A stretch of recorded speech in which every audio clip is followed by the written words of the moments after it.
plant crops. Birds like corellas, sulphurs, galahs, there's extra food for them. We want to make sure though that this bird's going to be around to fly into the future and not just disappear. It really does come down to our everyday actions. He's done a great job though, and I think he knows it.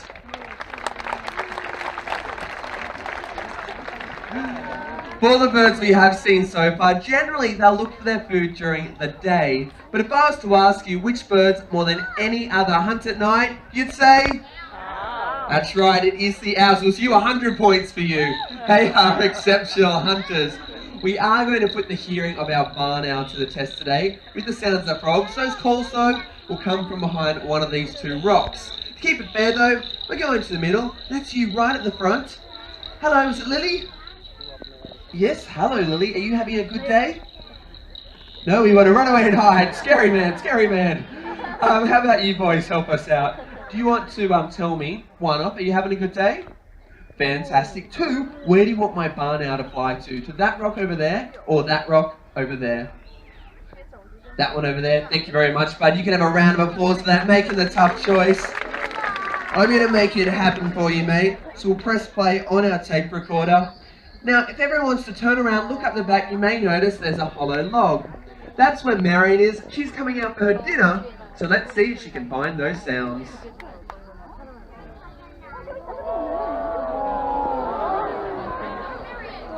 Right on target. Pretty cool, huh?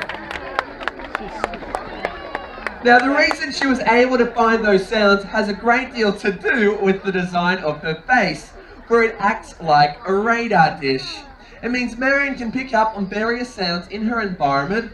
Those sounds get pushed back to the enormous ear she has hidden underneath all those gorgeous white feathers. It means that on the darkest of nights she can find herself something to eat without ever having to see it. She just needs those ears. The other thing you may have noticed about Marion is when she flew down, she did so silently. She's covered in soft feathers. They're fringed along the edges, so it muffles the sound she makes when she's flying around, making her so quiet she can easily sneak up on her prey without him ever knowing what's coming to get him. Test it out for yourself though. See if you can hear anything at all as Marion takes herself home. Did you hear much? No. No, she's so quiet. Now, what time do we say it helps them hunt? Night. Oh, come on, what time? That's right, but actually around half the world's species of owls are active during the day. That surprises a lot of people. In Australia, it is the barking owl that does it more than any other. This is ours. Name's Herbie and he's flying very close to the tops of your heads. I can see a few of you ducking, but I tell you what, if you duck, my bird's only flying lower. It will not help you out. Thank you, thank you, thank you. Now the reason these birds are out during the day is because of what they eat. They're bird hunters. So when they spot what they want, they get there to pack a punch. Speed works incredibly well for Herbie, but it's not the only thing that he has to rely on. As he heads back over to Claudia, try to check out those feet. They're pretty big, especially compared to the rest of his folk. And with feet that large, Herbie here can easily take down smaller birds, or potentially even a bird around the same size as himself. So that means something like a tawny frogmouth or any of the cockatoos you saw earlier could end up on the dinner plate for this very efficient hunter. To cap it off though, you may have noticed Herbie does have some very large yellow eyes. So big in fact, they take up 3/4 of the space in his head. Think about that for 1 second, because if we had eyes that big, it'd be like having softballs for eyes. It'd be so jammed in there, it would leave you no room for eye muscles, which is the case for the barking owl. Those eyes cannot move, so instead, they have double the amount of neck bones that you or I have. Where we have 7, Herbie, 14 neck bones. So that little head can go upside down or backwards, nearly 3/4 of the way around. Helps him spot those birds and other things like pest species, rats and mice. He's done a great job though, so thank you very much Herbie, and thank you Claudia. I love having those owls around though, especially when it comes to rats and mice, because those rats, they get into nests, they destroy eggs. We even used to have a bit of an issue down here at the bird show. Yeah, I know I say it, people tend to get excited, but please, do not worry. What happened was, the owls moved in, the rats moved out. I can honestly say that problem's behind us now. I can see a few of you pointing out, saying that Herbie's number one. Thank you, I completely agree. I know, it's crazy. You know, it used to be so bad they even used to run underneath your seats. You're fine. When it does come to those hours, though, getting up close to them is one of the best parts of my job, but not many people get to do it. So what I would like to do is give one of you the opportunity to get close. I need someone with a camera. You're very keen. Do you have a camera? Mobile phone works? I think you're keen. We'll go for you. Any phone works. You got to share. Sharing is caring. There you go. Come on down. Yeah! Woo! So step over. Take care, please. Slowly. There you go. What's your name? Kelsey. G'day, Kelsey. What I'm going to get you to do is come all the way over here and sit on this very ominous stump for me. You're not going to get killed. I'd lose my job. What we are going to do is, you may see there's a nest box all the way up in that garden. Everyone you're blind. You'll be okay. She's going to be coming right at you, so you're in a prime position. You breathe. Okay. We're okay. In that garden, there is a box. That is where our owl's going to be flying from. We'll get to see her very soon. She is a sooty owl. What she's going to do is fly over everyone's heads and land right here behind you, okay? You'll be completely fine. She hardly ever misses. Now, well, you're going to take a photo as she flies at you. You're okay? Just remember, breathe. Are you ready? You're ready. Okay, hold that up for me. What we'll do is we'll open that box. And some of you may be able to see Dragon. Everyone else, you'll get to see her in one moment. She's going to make her way down the stage.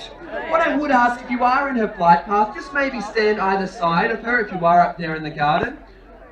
Yep, that works for me. We're going to see if Dragon wants to come on down.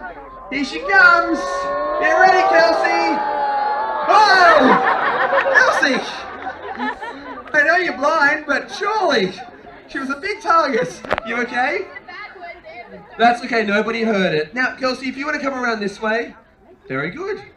That's okay, it's just like your eyesight. Come around this way. What I'm going to get you to do is take another photo of it. This time she isn't moving. Very good. She is very pretty. We got it? Fantastic. You happy? Fantastic. Come around this way, Kelsey. You can take a seat again. Round of applause for Kelsey. Dragon is going to take herself off home. When it does come to those owls, there are 8 species across Australia. But in saying that, they're very elusive. We don't get to see them very often. There are some other birds, though, that are far more obvious to us. They are cute and comical. They are the galah. As far as the galah goes, they're also thought of as being a tad foolish. And we're going to show you why. But to do so, I do need the help from one of you in the audience. Another volunteer with a gold coin. I need to see the money. And you're up already in the white shorts and the black top. Stand where you are. Hold your coin out to your side for me. What we're going to do is we're going to send Jasper on up. Stay still. She's going to land. Take your money. Bring it on back down to me. Where's it go, Jojo? My pockets. So thank you. Have a great day.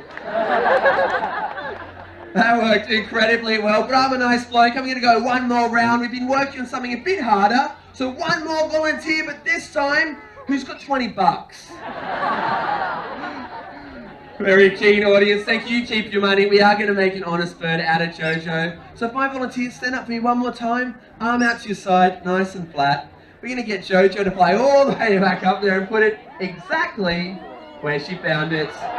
Thank you.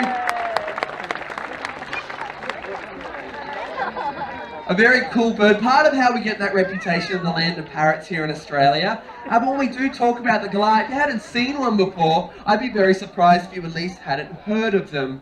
The next bird though, I'd be surprised if you had heard of it. It's a little known joins us, you'll notice, sharp talons and a sharp beak, just like Dixie, but that distance and a bit more of an aim there. So there are other types of scavengers, or whichever way you want to look at it, other birds you might sell and span. It was the Andean condor. Cast your eyes up that way, there's Kinera. Coming down to say good day.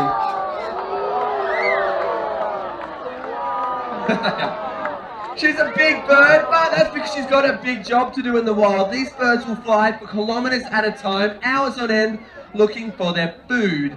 I say food and not prey, for these birds don't kill it themselves. they rely on something else to do it for them. But depending upon the type of vulture you are, you'll eat different bits of a carcass. Some will eat the fleshy parts, others, they'll take the bones, fly nice and high, drop them to the ground, crack them open to get the marrow inside.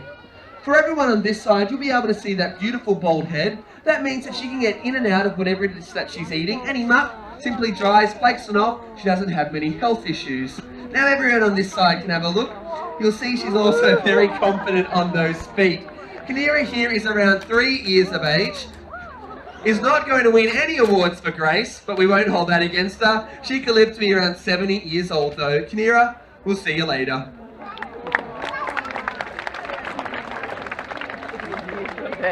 Knowing that she's 3 and could live to be around 70, that's a very long time she's going to have an impact on nature and thus helping out the environment around her.